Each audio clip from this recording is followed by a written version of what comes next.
Good afternoon, everyone, and thank you for joining us for this live webcast, or indeed welcome if you're joining us on demand at a later date. Now, today we're going to be discussing a number of topics. The launch of the draft for public consultation for BS 7671 2018, plus the Amendment 4 2026, and how you can become involved in the development of BS 7671 and have your say. What are the expected changes to BS 7671 that may affect your work in the future? And finally, answer your questions with the panel here on the sofa at the end. So if you've got some questions, please put them in the YouTube chat or send them in. Now, joining us today is Mark Coles, Head of Technical Regulations here at the IET, Leon Markwell, Senior Engineer, IET Technical Regulations, Craig O'Neill, Senior Engineer, IET Technical Regulations, and Michael Peace, Senior Engineer, IET Technical Regulations. They'll all be joining us. They're going to give a little presentation and then we'll all get together at the end for questions.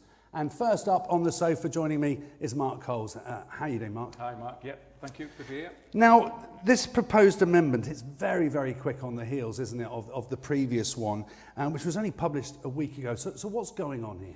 Well, that third amendment was a very quick amendment, and it was brought about because of a particular safety issue in the industry, which needed to be dealt with pretty quickly. Now, I know where you're going with this question. Why a fourth amendment? When conventionally with the British standard we'd have two amendments on that dated version, and that's really that's where we are. And the reason is, if you remember, do you remember, the first amendment was 2020, and it was a very quick issue, like the one we've just seen, and that was about EV charging. Then we had a second amendment, which would have been the first amendment, and that was a planned amendment, which was kind of 4 years in the making from the publishing of in 2018 of the 18th edition. 4 years later, we'll go with an amendment because there's a planned sequence coming through from international documents. Then we've had this third amendment. This third amendment was going to be the fourth amendment, and now we're on to the fourth amendment. So I hope that answers the question. What's happened is we've had two very quick amendments that need to be dealt with very quickly, which has pushed the tally on from 2 to 4.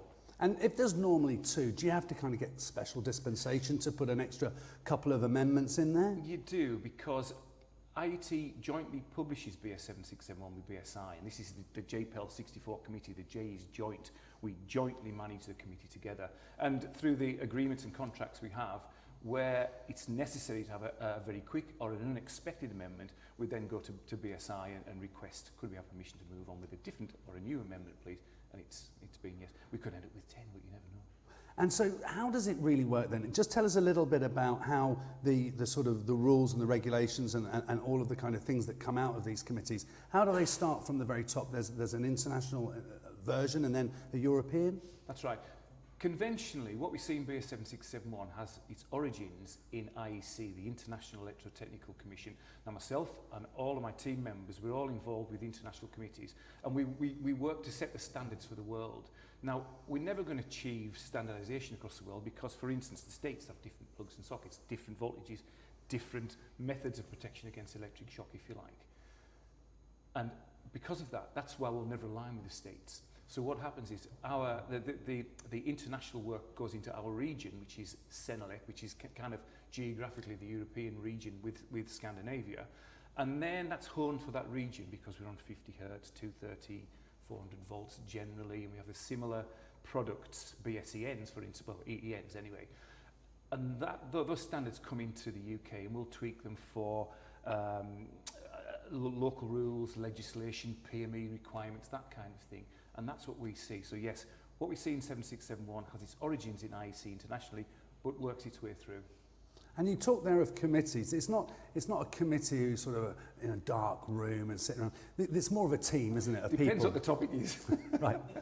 And who sits on these committees? Is it just people from BSI and the IET, yeah, or is it other experts? Yeah. What I'll do is I'll just hold the book up to camera, which you've all seen, you all know. It's a heavy tome, isn't it? To have one committee dealing with that and working with every aspect of it is just too unwieldy. So the technical work is split into 4 committees, which is how we're going to do the presentations today. Each of myself, my team, we're all involved with different aspects, and each of us will put all the areas we've been involved with. That's the first thing. But yes, the content is split into 4 committees, and each of those committees deals with those areas, and they're populated by experts from industry from those areas. So for instance, if you're dealing with verification, you're going to have people who are experts in testing of electrical installations and that kind of thing. And then when you get onto EV charging area, you'll have experts from those areas. So that's how it's worked. The committees are populated with experts from industry. And Normally, how often are you expecting an amendment to come out in terms of years? What's sort of the timescale normally? We tend to look conventionally, as I've said about this Fourth Amendment, granted hot on the heels of the Third Amendment, but the Third Amendment was a very quick one, and the Fourth Amendment, conventionally you're looking at kind of 4 years for a new iteration, and that's because when work comes through from IEC into Senelec, when a Senelec document is published, you've got 3 years to remove any conflicting documents or any duplicating documents, and you incorporate the technical intents into our national standard. Now we're going for 4 years conventionally until something comes along out of the woodwork that pops out and we've got to deal with very quickly. And a lot of the changes that we've been seeing, it's due to the fact that there's been some real big advancements, hasn't there, with EV, with solar and these things, and it's all about making sure effectively people are safe. The days of the evergreen electrician have gone. I mean, when I started 40 years ago, 41 years ago actually, when I first bought this book, we worked on circuits, we designed circuits, we installed circuits. But conventionally it was a piece of equipment on the end of a circuit. And this went on, I think, through the 80s, probably the 70s before my time, but into the 90s probably to some extent. But what we're seeing more smart pieces of equipment, energy sources are coming in, you've got PV on the roof. Somebody comes to work in your house, for example, they might just want some extra sockets in the kitchen, but they switch something off. Is the PV on the roof? Are there other sources they need to consider? So again, the days of the evergreen electrician have gone. And that's the reason why, that when standards are changing so quickly internationally around the world, we have to keep pace because we need to absorb that technology.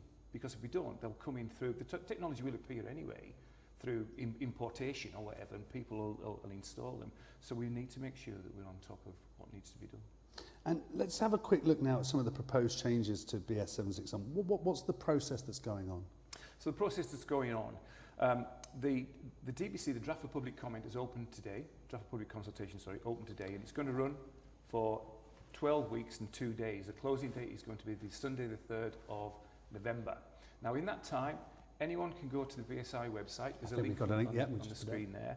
So follow that link. You'll need to register, put your name in, email address, the basic stuff so they know who you are. So you then can go in and view the document, each individual regulation, and you can put your comment in. But don't just put a comment like, this is a load of rubbish. You need to put a proposal in. This is rubbish because of these reasons. But my proposal is, if you did it like that, it'd be much better. And that gives the committee something to get its teeth into and can really develop into change. So it's really important. Now again, that's going to run for, as I said, 12 weeks and 2 days into November. At that point, the committee then receives all of the comments. They're separated into their different areas to be filtered down into the subcommittees, and there's a period of time when they'll be dealt with. And ultimately, we will see, we believe, this isn't set in stone, that we'll see that this Amendment 4 be published in 2026. But in the meantime, of course, we've got the Brown Book, we've got the Amendment 3, so together they make the current version. Yeah. And so you're thinking 2026 for Amendment 4, roughly? Yes, because again, something could come out of the woodwork, something could trip the committee up safety-wise that needs to be re-debated. So you can never consider it will definitely publish then. And could Amendment 4 become Amendment 5 because you need to do a quick amendment again if something came up? Is that how it would work, or would it be Amendment 3.5? It wouldn't be a 0.5. That precedent has not been set, put it that way. There's never, to my knowledge, and my colleagues might put me straight on there, I think there's one particular British standard that might have been amended in the region of 50 times, where I might be wrong there. I don't know the ins and outs of that, the history of it. But on paper, there's no reason why you couldn't have many amendments. It just depends how you've arrived at it. But if they're structured and planned, they wouldn't come out of the woodwork, so to speak. Yeah. So the plan is 2026, Amendment 4. What we're going to be hearing today is all of the different areas from your team. So we're going to hear 4 different presentations. Just tell us a little bit about what's coming up. We're going to be looking at the changes. Now, we're not going into too much detail. We really don't have the time because it would get quite laborious, wouldn't it, delving down. But at the end of the sessions, please, if you have any questions, put them in and we can openly debate them to delve into more detail. But it's a taster of what's coming along. But please go in and look at the detail, the finer detail, and comment on it online. Fantastic. Well, Mark, that's all from you for now. You'll be coming back for a presentation and then we'll see you again for the Q&A. But for now, thanks very much. So I believe first up we have Michael Pease. He's going to be covering his work in the JPAL 64A subcommittee, so subcommittee A, which is verification and general aspects.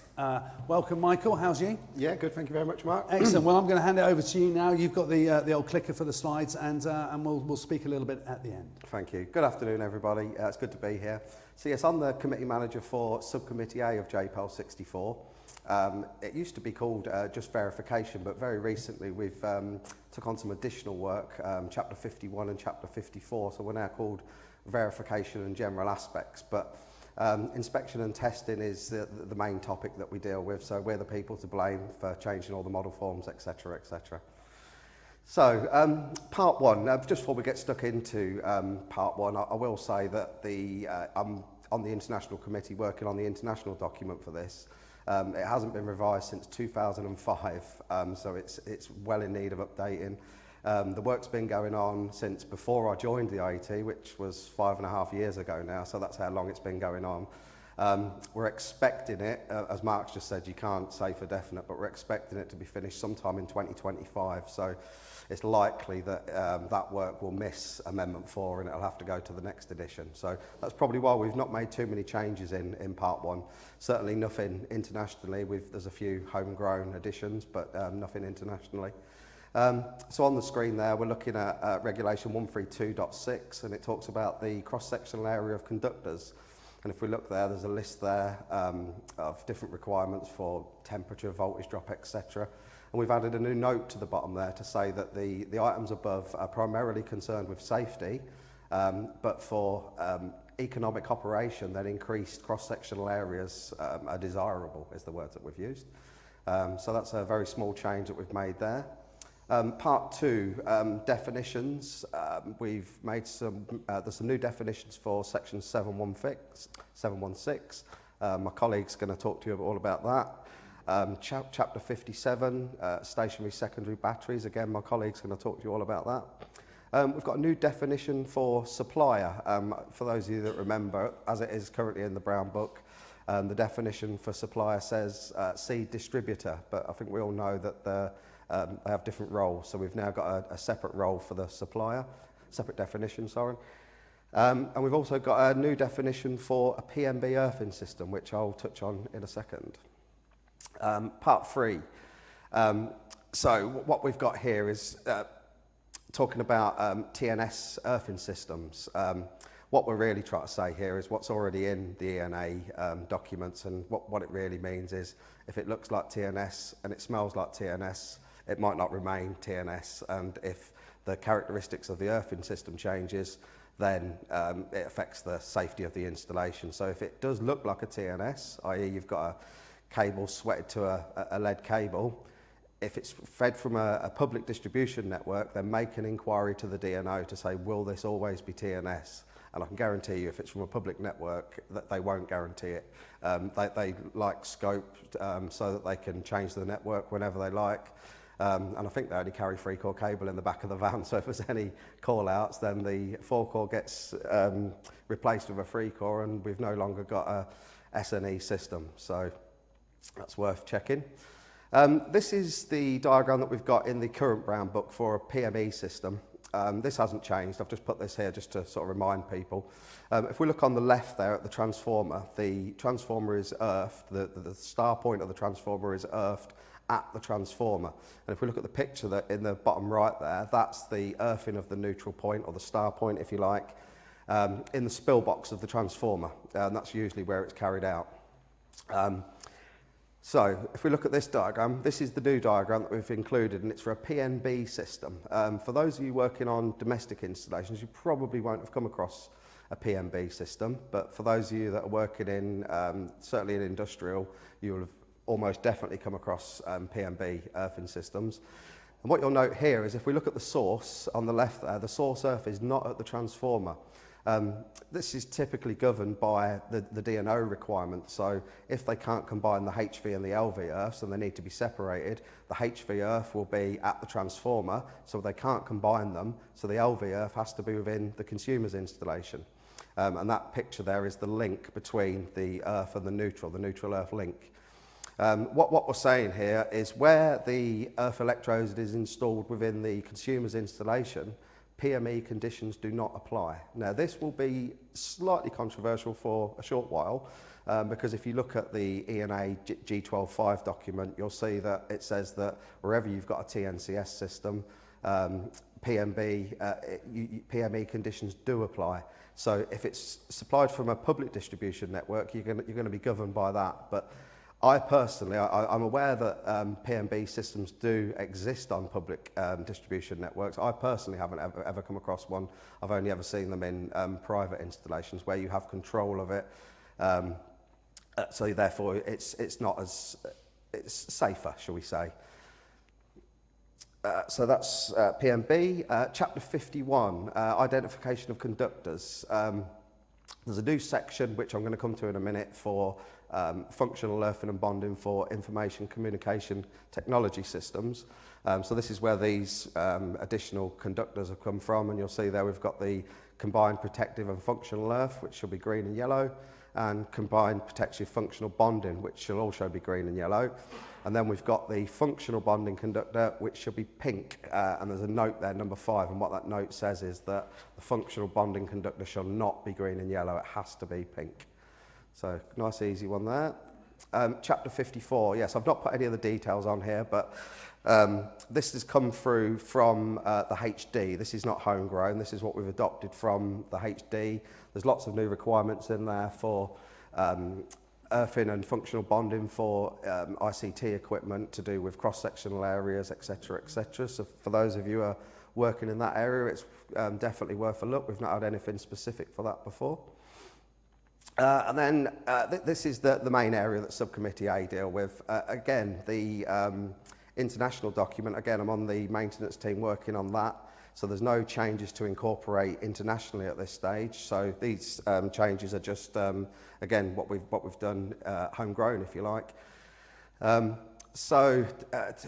Basically we've added a note there, well, a sentence at the end of that to say that the person producing the report needs to take account of the notes for the person producing the report. It's a given really, but it's just to clarify. And then we've got 651.2. We've basically added, so there's a list there showing what the report should contain. We've added a note on the bottom there to say that it should contain the guidance notes for the recipient. We've also added a note at the bottom there to say that, I'm sure most of you are doing this already, but again, just to clarify, photographic or thermographic images can be appended to the report to supplement the observations. It's not instead of, so you can't stop writing and just take pictures. It's to support what you've said. I'm sure this is the one that everybody's been waiting to hear. Oh, I bet they've wrecked the model forms again. I bet we've got twice as many boxes to tick. I'm pleased to say that we haven't. We haven't made many changes at all to the model forms. This is the one that I thought would be best to highlight to everybody. What we've done there, if you remember before, we have a list of observations and you list all of your observations in one section, whether that be C1, C2, C3 or FI. We've had lots of discussions about the FI code, and we feel that in some situations it's been misunderstood, I think is the best way of putting it. So what we've done there to clarify that the C3 or the FI should not affect the overall outcome of the report, we've listed them in 2 separate sections there so that you can clearly see, for the person receiving the report, they can see what they have to have done in order to receive a satisfactory report, if you like. At the bottom there, the word recommended is highlighted. If you remember previously, it said further investigation required without delay. We've now sort of clarified that by saying it's recommended. What I would say is if you are, certainly in domestic installations, if you look at Electrical Safety First BPG4, there's no examples of FI codes in there, and it clearly states that they shouldn't really be needed.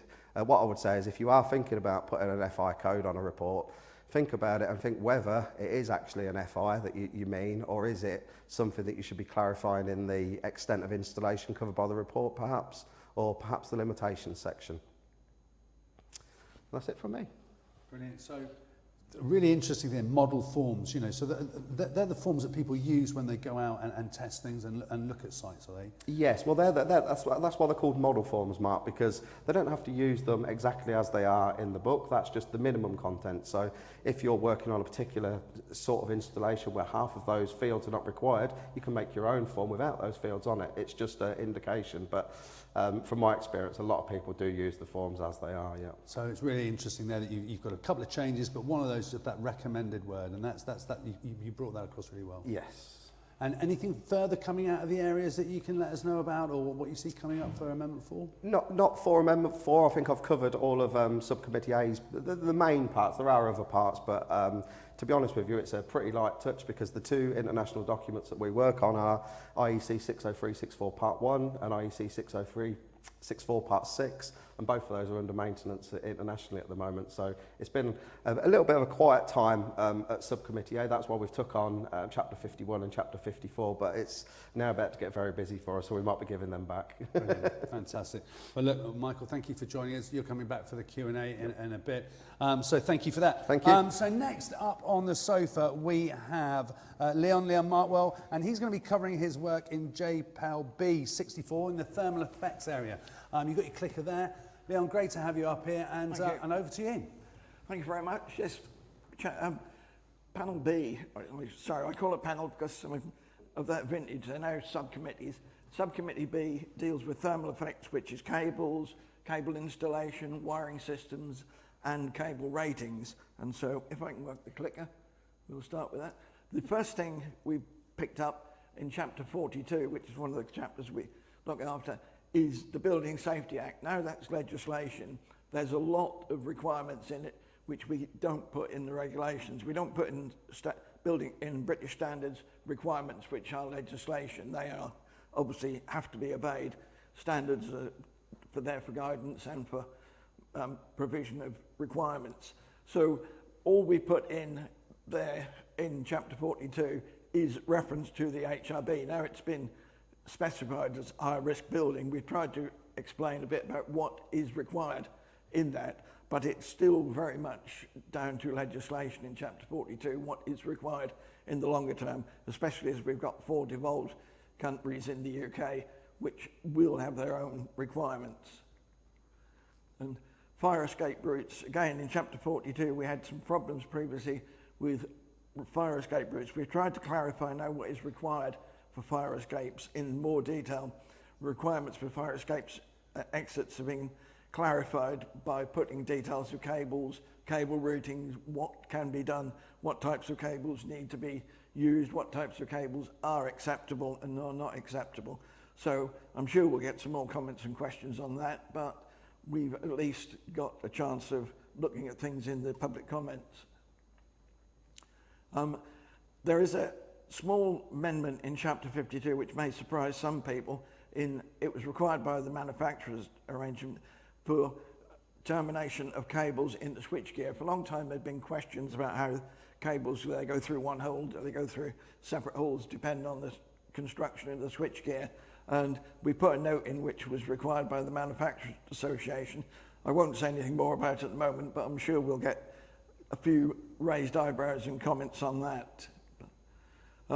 Premature collapse, again, in Chapter 52, that's something which brought in some little time ago because of tragic deaths of firefighters because cables got round their breathing apparatus and they couldn't escape. So we haven't done anything to the actual requirements, but we have added a note to say that this requirement for premature collapse is only for escape purposes. It's nothing to do with other fire safety requirements in fire alarms, in cables for purposes which need to maintain supplies during fire. That is all separate. Premature collapse is only related to escape and getting people out of the building, including getting firefighters out safely when they're fighting fire. Now, cables in walls and partitions, for a long time, 522.6 has been seen as rather circular. Is it required to have an RCD? Is it required to have cables more than 50 mil deep?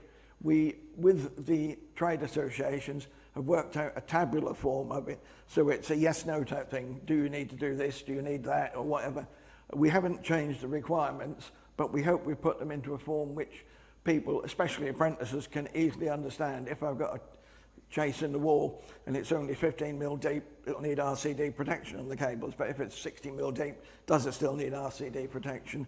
So again, as has been said previously, we're doing more sort of light touches. We're not actually adding specific requirements to many areas of the regulations.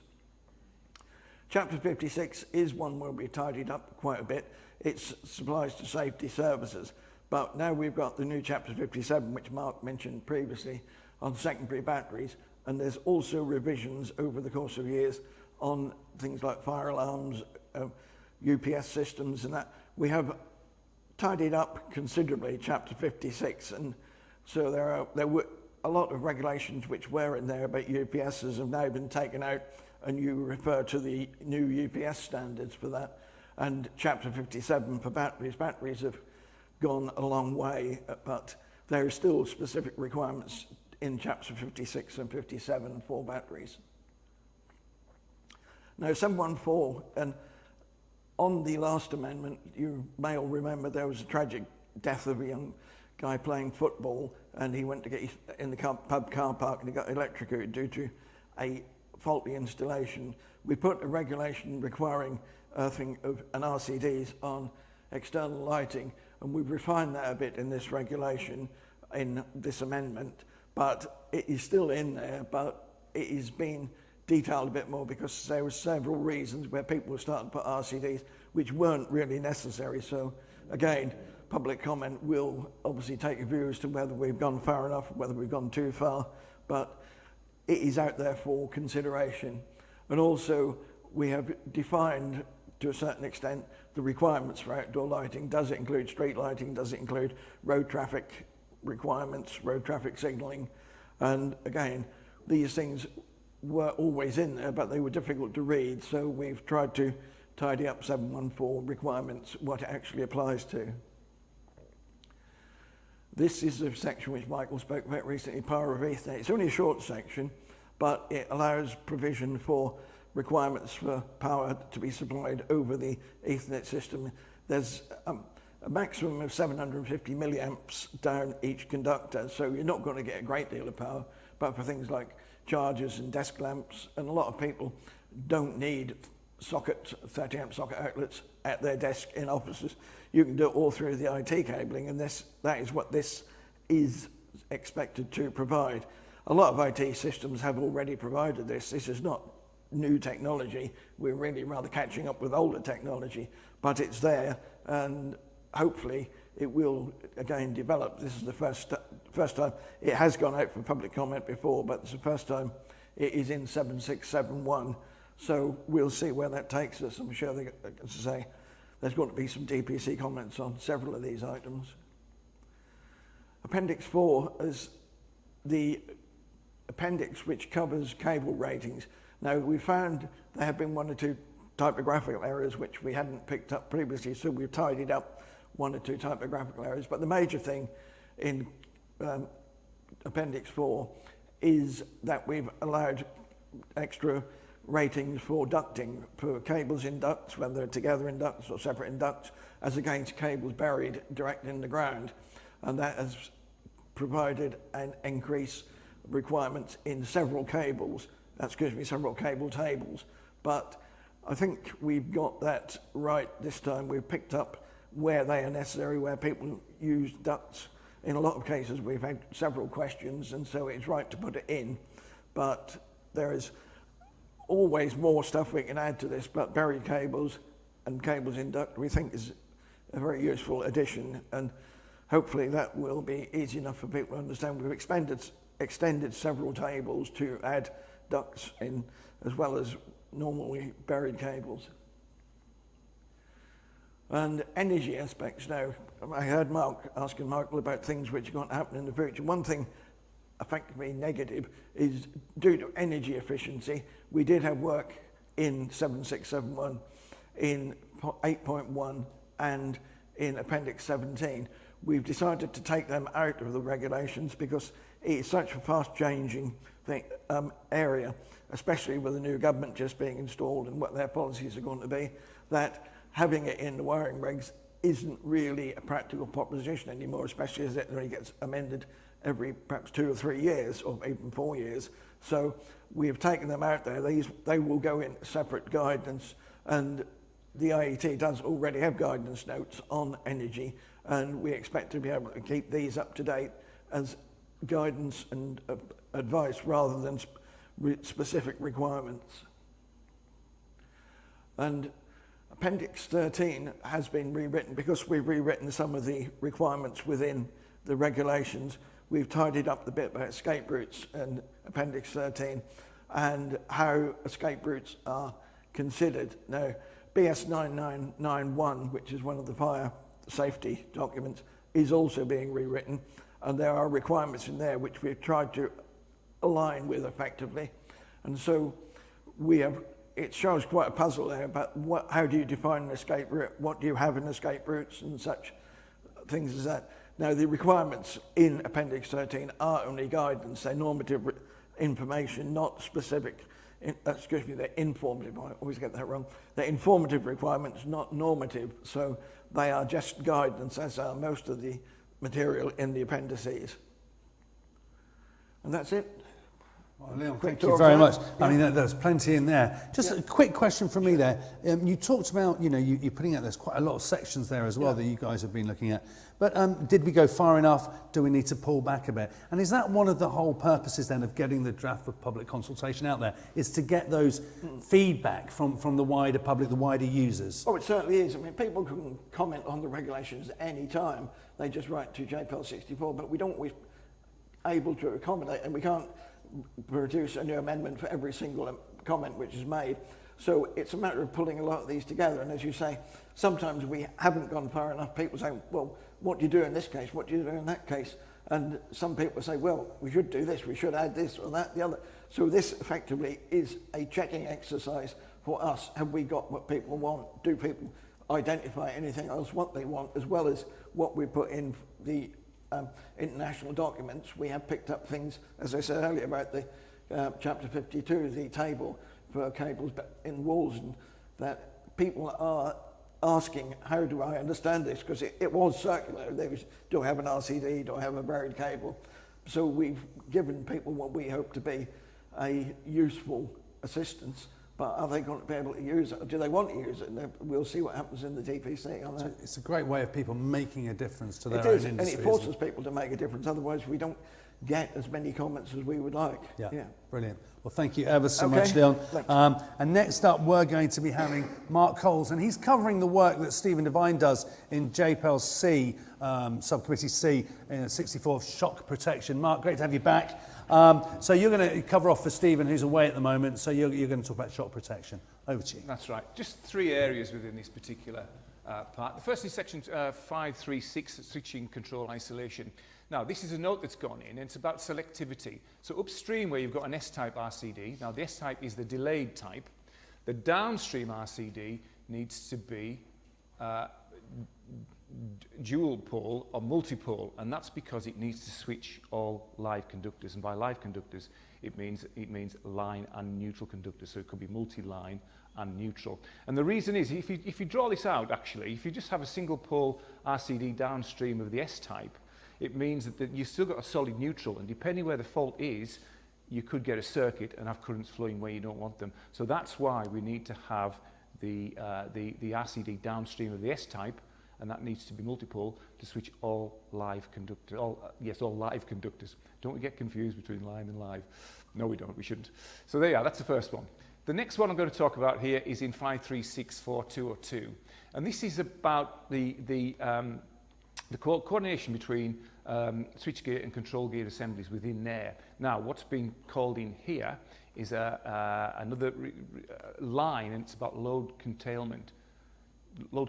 And this is about being able to deal with high currents, so that when the load is getting up to a particular level, it could be switched down. You think about EV charging, you might be charging at 7.2 kilowatts, and because of the loads that are going on there, the equipment might load curtail, if you like, and drop down to 3.6. And that's the intent here, that you can use that within the calculation, and also it's about diversity too.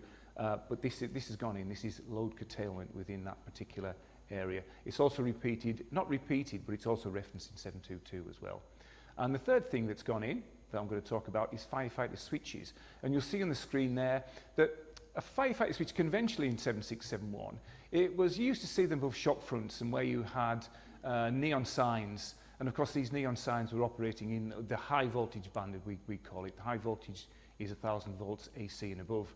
So when necessary, the fire crews came to site, they'd switch off the firefighter switch to remove the high voltage danger from the areas of the building that they need to access. And this has been tweaked to somewhat, and you'll see on there, this thing on the screen that's been added, that where the fire supervision of the design of the building, if you like, if they require that certain areas of the building need a firefighter switch other than the high voltage signs concept, then they can specify that. Now it might be, for instance, there's battery storage in the building, so they might, I'm not saying they do, but in some instances they might call for a firefighter switch, so the firefighters arrive to site, they switch off that equipment, and then they're able to access the areas that they need to.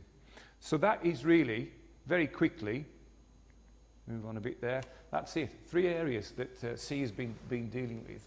And all very much on the safety level On there, the aren't safety, they? yeah.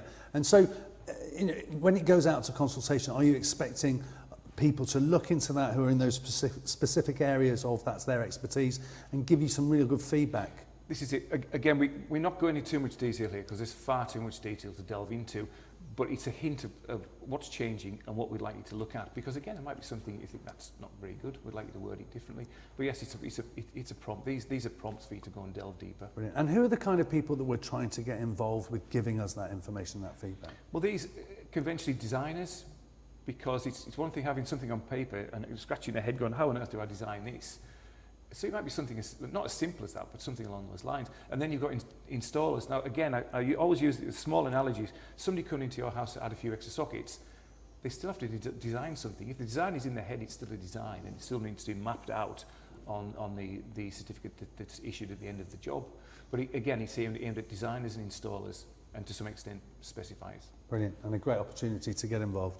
Thank you, Mark. Thank you. We're now going to have our next speaker today, and that's Craig O'Neill. He's going to cover off his work in JPAL-D, Subcommittee D on the 64 of external influences. Hi, Mark. Over to you, Craig. Good to have you here. Yeah, very much the new boy with the IET.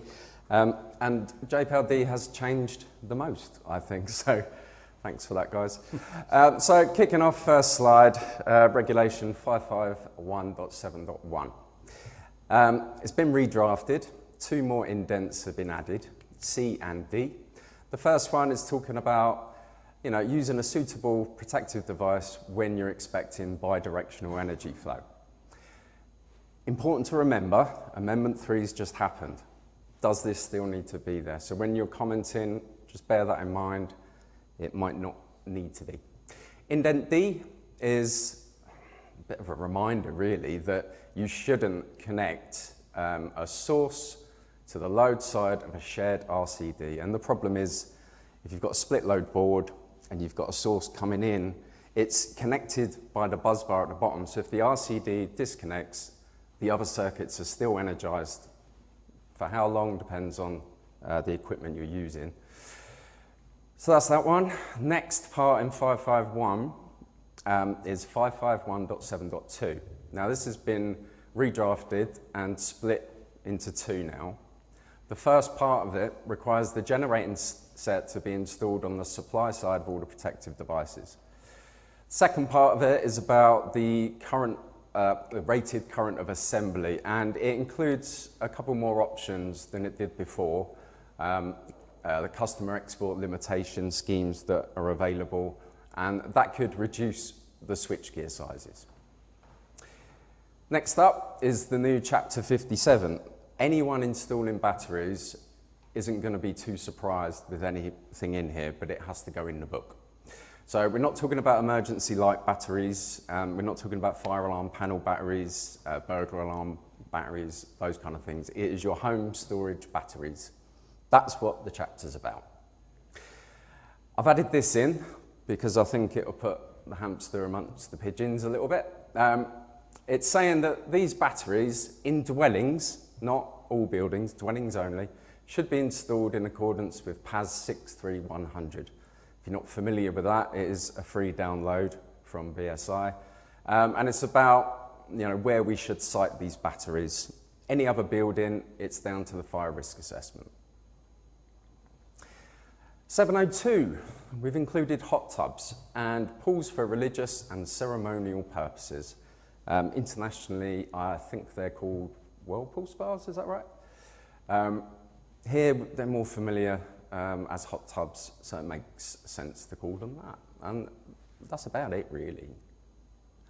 708, some more guidance about how we connect the caravan to the caravan camping parks supply system.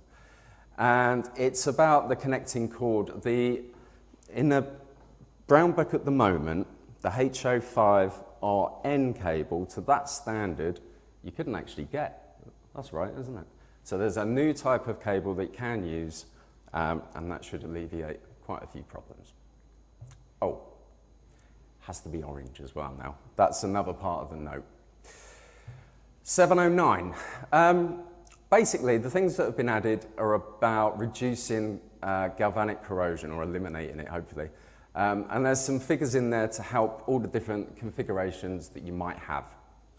Circulating currents in your earth path is going to accelerate corrosion, and it's a way of trying to deal with that. 710. This has been massively expanded and clarified. So if you're in medical location industry, you really need to get on with looking as early as possible, I'd say, today, tomorrow, because it's going to take a long time for you to really think about the comments you're going to make. There's nothing really extra in there, but everything's been expanded. There's some more clarity for power supplies in Group 2 locations to avoid loss of power in a single fault. Some more information about medical insulation monitoring devices, and the biggest kind of inclusion, the new thing, is Annex B710, which is a model form to help you record your supplementary bonding resistances. It is just informative, so it's just trying to guide you into a way of producing those reports. 712, a bit like the 551.7 earlier, this is about bidirectional devices, but again, it might not be needed anymore. So it's important to bear that in mind when you're commenting. And then lastly, another sticking point with installers and a bit of confusion out there. Hopefully, this might solve it. Only comments will tell.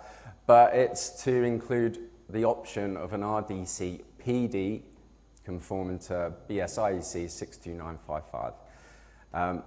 Important that it's not an MD, which is a monitoring device, because that works the same way, but then that sends a signal to an extra relay, and it just doesn't quite conform. And another little bit at the bottom, an indent C for mode 3 charging equipment. Again, it allows this option. So does that solve the problem? Does it not? Only way for us to know really is for you to get commenting. That's it.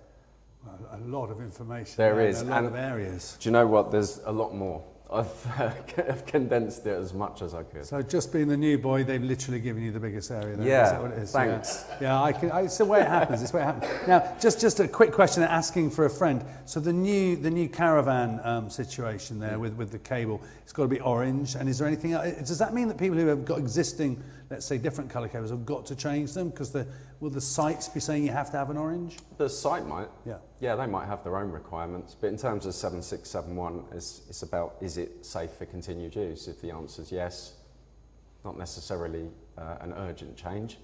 But it's just about the type of cable that's used to avoid anyone using any old cable, you know. But no, it's a very minor change, I'd say. And what's the most interesting area that you're working on at the moment in all the changes? Well, for me, it's the 710, because it's an area of the regs book I've never really looked into because I've never really needed to. So I've learnt a lot listening to some of the committees. I was on the tail end of all of this, and yeah, I've got to say the people on the committee have worked really hard. Like the commitment they put in is exemplary. And there, I mean, there are some really interesting experts on those panels as well, Yeah. isn't there? So you're getting to work with people that, and areas that perhaps you weren't so invested in before. Yeah, and there's you know, and we're still not done yet, I'd say. I think I'm expecting quite a lot of comments on the 710 from people in those areas, because I haven't spotted anything that's really changed. It was always in there, but it was kind of assumed knowledge, I would say. So it's been, it's a lot less ambiguous now, but it is possibly an extra 15 pages worth of extra. So if you're in that industry, please do get reading quick, because historically it's been a bit of a problem child, I'd say, and it would be nice to get that right. And it's interesting, isn't it? Because we actually really, really want lots and lots of interesting comments with interesting ideas of how to solve those things, Yeah. so that these things can be included now, rather than after a year after the amendment's published, people say, oh, we wish you'd done this. Yeah. Where it's too late then, isn't it? So it's really important that people ask their friends, tell their friends, Absolutely. get it out there in the industry that this is the time to get involved. Yeah, and you know, I'd say installers haven't had a really great time lately. There's been a lot of confusion and a bit of grey area, and it would be really nice for them to just know exactly what's going on, and they can just crack on and, you know, Yeah. get on with their job, really. So getting this right, this is how we get it right, is by getting this information. It's our stand. I don't mean our standard, I mean it's everyone's standard. Yes. And, you know, it only works when everybody contributes. Absolutely.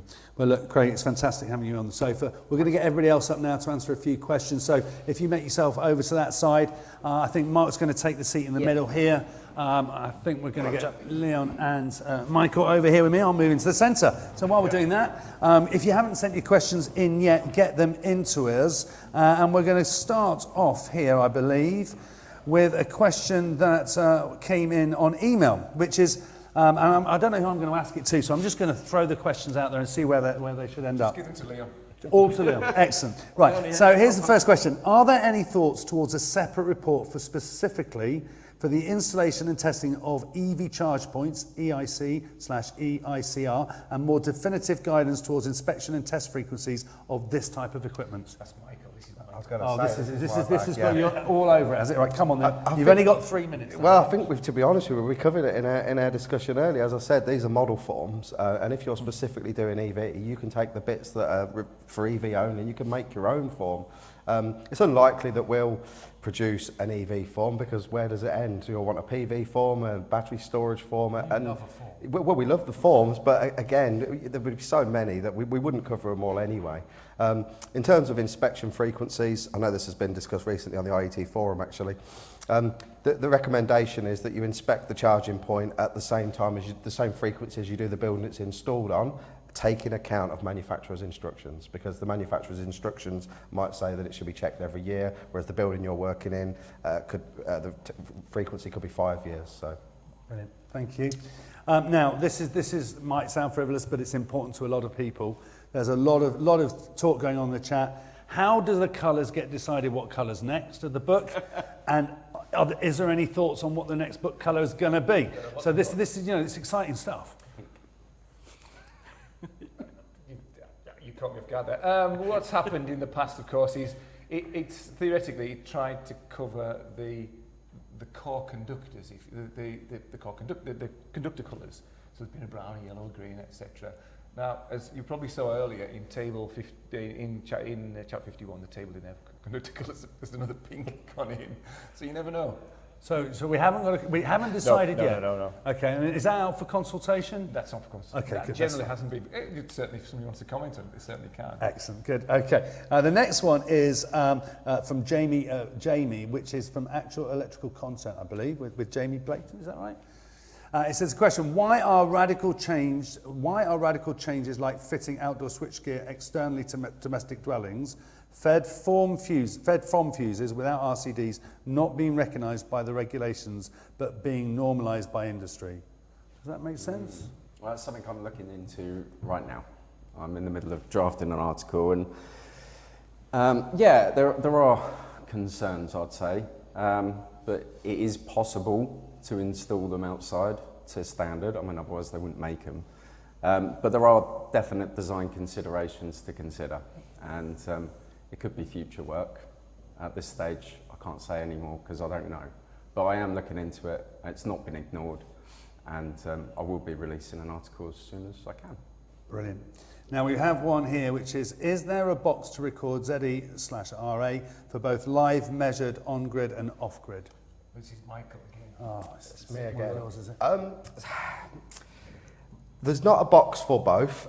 Something that I have been working on is a form to verify other sources for exactly that. But what I would say is when you're dealing with another source, you have to detail the characteristics of that source. So effectively, page 2 of your electrical installation certificate, the bit that deals with the supply, you effectively need to reproduce that again.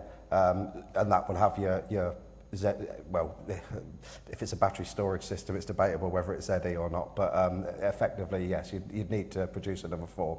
But we have looked into producing another alternative sources form.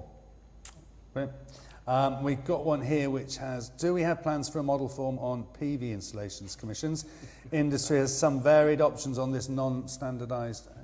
So Is this you again? it's another form, and that's what I said to you. Where does it stop? Because if I'd have just agreed just then, yep, we're going to do that form, you're going to say, we've got another form now, and it just doesn't stop. It's endless. So remember, all I'll say is remember they're model forms.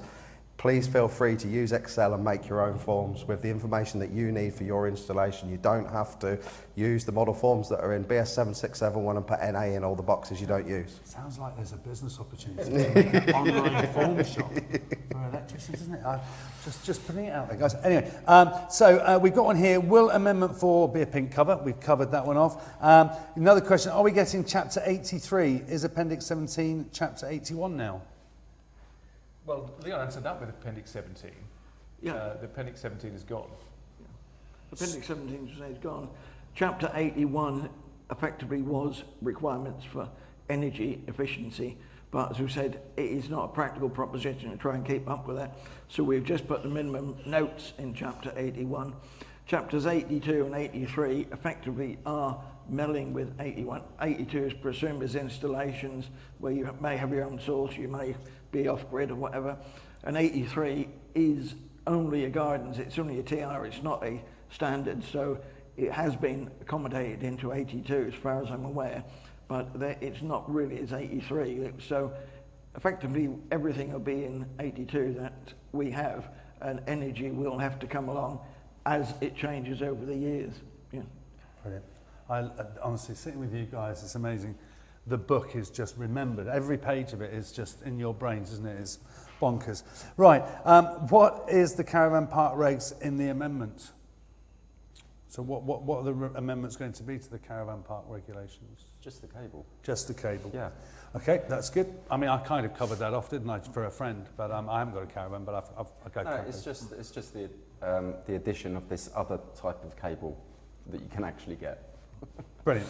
Another one here. In terms of energy efficiency, what reference are we using to evidence those choices? We have considerations around transportation, manufacturing, resource, etc. Hard to gauge. How to answer that one? Sorry, I didn't. In terms of energy efficiency, what reference are we using to evidence those choices? We have considerations around transportation, manufacturing, resource, etc. Hard to gauge. Well, everything is outside of 7671, isn't it? If you're talking transport, you're talking. There's a lot of guidance on in the market about things, but at the end of the day, it's legislation which matters. There is some legislation for transport, for what you can do, what you can't do. There's legislation for more requirements coming out. Now we've got a new government who will have their own ideas and requirements. So as long as you obey the law, that's all you can do at the moment, and keep your eye on what's happening. Obviously, energy efficiency is money as well, so companies be stupid not to be as efficient as possible. But as long as they obey the law and manage their own affairs properly, that's all we can say. There's nothing in the standard about legislation requirements. I think that's talking about embodied energy. Embodied product. energy, yeah, that's it. Yeah, and that's where it gets tricky, actually, Craig. It's a good point. Yeah. So I spoke in my presentation about increased cross-sectional area of conductors. Traditionally, that only really comes into play for very high loads for running for extended periods. But me and Craig have actually done some calculations on this just for EV. And if you look at 7 kilowatt EV charging for 10 hours a day, if you're purely looking at cable cost, you can pay for that cable additional increased cross-sectional area in probably a couple of years. But then when you start taking it a step further and saying, but how much embodied carbon is there in manufacturing the cable, etc. That is a very difficult calculation to do. I've started looking into it, but I stopped because it was a bit too complicated. So, yeah, there's a lot of things to take into account. Yeah, I'm grasping that now. Now, I met a chap, he was from the Copper Development Association, and they're talking about copper which is new out of the ground, made into cables. Then there's copper that's been recycled. So there's a cost with melting down and cleaning that copper to make new cables, but there isn't the mining cost. So there are other factors too that you can trace that, well, not trace the cable or trace the copper right from the off, but there are other factors too which ultimately add to the cost and also the carbon footprint. So it is a bigger picture, isn't it? And it's marvellous. Yeah. I know I'll get excommunicated for saying this, but SIBS have done a lot of work on that, and SIBS have published several documents which actually give calculation methods for this. And so the IET and SIBS, obviously as professional institutions, work closely together where we can. But if anybody wants any guidance, we will provide what we can, as we discussed here, but also look at what CIBSE have produced. Brilliant. Okay, we've got another one here, which is, will Amendment 4 be a free publication download, chargeable, or a brand new publication? It will be a consolidated book, so it'll be this kind of size with a different colour. We don't know what the colour will be yet. And 3 will be put into it as consolidated, will it? 2 and 3, yeah. So the brown book and 3 are currently the current version. Yes. 4 will replace, this will be withdrawn, and 4 will be the consolidated book on everything current at that point, yeah. Brilliant. And that'll be a chargeable book? That will be, yes, it will be, yes. Great. So you've heard that first here now. Are we doing anything that looks at how we approach maximum demand, diversity, etc., given loads now switching and energy usage of equipment? Well, I'll answer that. We started some work probably in 2019, but that kind of stopped when COVID came along, and then we got embroiled in amendments, plural here, as we've seen. But IET has a committee on diversity, and the diversity calculations, or guidance that we have in the on-site guide and guidance note 1 have been there. Well, I think you, Leon, you put me straight to me. 1934. 1934. You see, and those the guidance, the current guidance, is still harping back to 100-watt lamps. Now we don't see them anymore, LEDs, but loads have increased in other areas. So you might be, what is it, stealing from Peter to pay Paul or whatever. So we started some work, and what we were looking at installing load monitoring on different types of dwellings. So a 1-bedroom flat, a 3-bedroom house, a 5-storey townhouse, or a standalone house. To look at what conventionally, to take a view or a factor for that type of premises, and then apply that in diversity calculations. Now that work hasn't been done, but also with Leon here, we've been working with the ENA to look at what this means to the supplies out in the street, because if they do get round to upgrading cables in particular areas, they want to do it once, they don't want to do it again in 10, 15 years. They want to do it to last a long period of time, like the cables in the street have been doing now. So that work is ongoing. There's still some work, but we haven't made a lot of progress. But the diversity, again, the diversity guidance we have in 2 IT publications, yes, it's old, but you'll see in all the publications, if you follow this guidance, you might not be economically on the money, but you will be right. You'll be on the, it errs on the side of safety. Right, brilliant. We've got one here now, which is, will firefighter switches be included on all domestic PV EESS installations to de-energise all circuits within the dwelling? At the moment, it's where the fire officer declares or steers you, or part of the building plan, and it would tend to be commercial buildings. At the moment, there's been no discussions that I'm aware of for these switches to be installed in regular dwellings. Now, you might have a high-rise with shops at the bottom, that's something else. But in regular houses, there's been no discussion. Okay, thank you. Question, should the cable a boat owner uses to connect to a marina supply be the same as the new caravan cable then? I mean, is it orange because it shows up on the green grass? Is that kind of the idea of the orange cable? Yeah. So in a marine environment, should it be the same cable, or can it be, is it going to be looked at as different? If you're walking on water, you might walk on the cable. Is that where you're going? Or presumably across sort of marina jetties and that kind of thing as well, I suppose? It hasn't gone out into that particular section. That might be something that's on the horizon. It definitely sounds like a good idea. There you go. And last question, is it still a requirement to notify the DNO of the change in supply demand regarding EV chargers? Yeah, when you're installing, you need to inform them, because they need to know what's going on in the neighbourhood. Yeah, they have launched some software now which you can actually apply online to the ENA to actually get their approval, or alternatively say, no, you can't do it, or we need to look at this a bit deeper. But there is a software program which the ENA have published. It went live earlier this year as far as I know, so it may not be widely known, but if people want to contact the ENA, they will obviously be able to say what their specific provisions are. Okay, well, I think that's come to the end of all the questions I can see currently. Are there any final messages from you, Mark? Yeah, a couple from me. On the screen there, that's just to highlight again that what we're currently working to is the Brown Book and Amendment 3 together. So together, combined, is the current version. So that's the message there. On the screen, you'll also see there's a QR code that will take you to where you can obtain both. And then the next one, I think, Mark, if you've got the clicker. Yeah, now this is neutral current diversion research. So neutral current diversion is where, for instance, out in the street, the TNC cable out in the street, this is the PME network essentially, where that cable comes into the dwelling, or I'm saying a dwelling, but it could be any kind of building, but where it comes into the building, the C is split into S. So that C, which is combined functions of the earthing conductor, the earthing current actually, it will take the earthing current. It's combined functionality of earthing and neutral. And when it goes into the dwelling, it's split to separate the functions of earth and neutral. Now, what can happen out in the street? If the combined conductor is severed, it could rot away, it could be hit by some people digging the ground or whatever. But where you lose connection to neutral, and that neutral current can't get back to the mains transformer, it finds its way back through nefarious routes. Now it might jump onto the pipework that connects you to next door and finds its way back through next door. And what can happen in certain circumstances is, when you go into a building and you disconnect the earthing conductor to take a measurement of ZE, it might be then you're presented with 400 volts instead of the expected 230. So that's a danger. So in IET's Guidance Note 3, in Appendix D at the end there is a section about testing and assessing for neutral current diversion. And if you find it, there are any signs of it, then on the screen there is a link to where you can report it. Now IET is working with all the stakeholders there, NIC, EIC, ECA, Network Safety First, Select, NAPIT, and we're all combined on this. We want you to report the findings. So if you discover neutral current, you've got neutral currents flowing where you shouldn't expect them, like through the bonding or through the earthing conductor, and you've measured it with a tongue tester, for example, then follow the route through to the website and pump in. There's about 5 or 6 different questions, but essentially it's about the postcode, because we need to know what's going on. It might be one area that's collapsing, it might be the whole country, it might be nothing.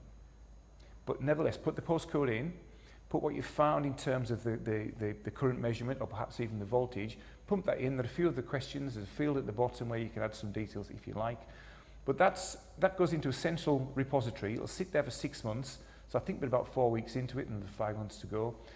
And at the end of it, the stakeholders will get together and look at what needs to happen next. And again, it might point out that there's a problem in a particular area, so therefore we need to inform the DNO in that area. You need to do something about your cables. It might be countrywide, and if the whole country's collapsing, then it's something the IET, as leaders of this, we need to inform government. We need to collectively get together and inform those that need to know, and policy might need to change. It might be that nothing comes out of it, and if nothing comes out of it, then we think again about earthing arrangements for EV charging, for example.